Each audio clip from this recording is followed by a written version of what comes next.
नमस्कार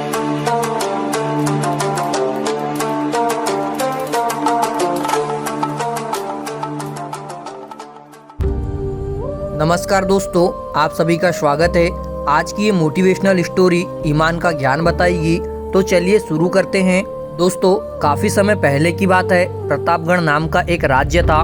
वहाँ का राजा बहुत अच्छा था, मगर राजा को एक सुख नहीं था। वह यह कि उसकी कोई भी संतान नहीं थी और वह चाहता था कि अब वह राज्य के अंदर किसी योग्य बच्चे को गोद ले, ताकि वह उसका उत्तराधिकारी बन सके और आगे की बागडोर को सुचारू रूप से चला सके। और इसी को देखते हुए राजा ने राज्य में घोषणा करवा दी कि सभी बच्चे राजमहल में एकत्रित हो जाए। ऐसा ही हुआ। राजा ने सभी बच्चों को पौधे लगाने के लिए भिन्न भिन्न प्रकार के बीज दिए और कहा कि अब हम 6 महीने बाद मिलेंगे और देखेंगे कि किसका पौधा सबसे अच्छा होगा। महीना बीत जाने के बाद भी एक बच्चा ऐसा था जिसके गमले में वह बीज अभी तक नहीं फूटा था, लेकिन वह रोज उसकी देखभाल करता था और रोज पौधे को पानी देता था। देखते ही देखते 3 महीने बीत गए। बच्चा परेशान हो गया। तभी उसकी माँ ने कहा कि बेटा धैर्य रखो, कुछ बीजों को फलने में ज्यादा वक्त लगता है। और वह पौधे को सींचता रहा। 6 महीने हो गए।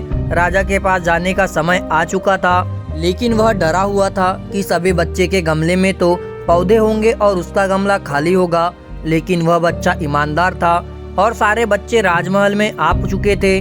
कुछ बच्चे जोश से भरे हुए थे क्योंकि उनके अंदर राज्य का उत्तराधिकारी बनने की प्रबल लालसा थी। अब राजा ने आदेश दिया, सभी बच्चे अपने अपने गमले दिखाने लगे, मगर एक बच्चा सहमा हुआ था क्योंकि उसका गमला खाली था। तभी राजा की नज़र उस गमले पर गई। उसने पूछा, तुम्हारा गमला तो खाली है?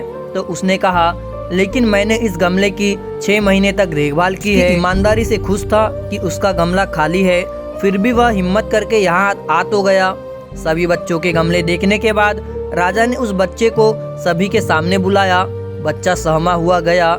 राजा ने वह गमला सभी को दिखाया। सभी बच्चे जोर से हंसने लगे। राजा ने कहा, शांत हो जाइए, इतने खुश मत होइए। आप सभी के पास जो पौधे हैं वो सब बंजर है। आप चाहे कितनी भी मेहनत कर ले, उनसे कुछ नहीं निकलेगा। लेकिन असली बीज यही था। राजा उसकी ईमानदारी से बेहद खुश हुआ और उस बच्चे को राज्य का उत्तराधिकारी बना दिया। लेकिन हमें इस कहानी से क्या सीखने को मिला? मेरे हिसाब से अपने अंदर ईमानदारी का होना बहुत जरूरी है। अगर हम खुद के साथ ईमानदार हैं तो जीवन के किसी न किसी पड़ाव में सफल हो ही जाएंगे, क्योंकि हमारी औकात हमें ही पता होती है। हम खुद को पागल बनाकर खुद का ही नुकसान करते हैं।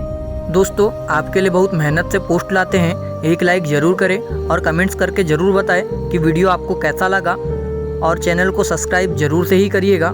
मुझे पूरा यकीन है आपका दिल बहुत बड़ा है। आप इस पोस्ट को लाइक और चैनल को सब्सक्राइब ज़रूर करेंगे।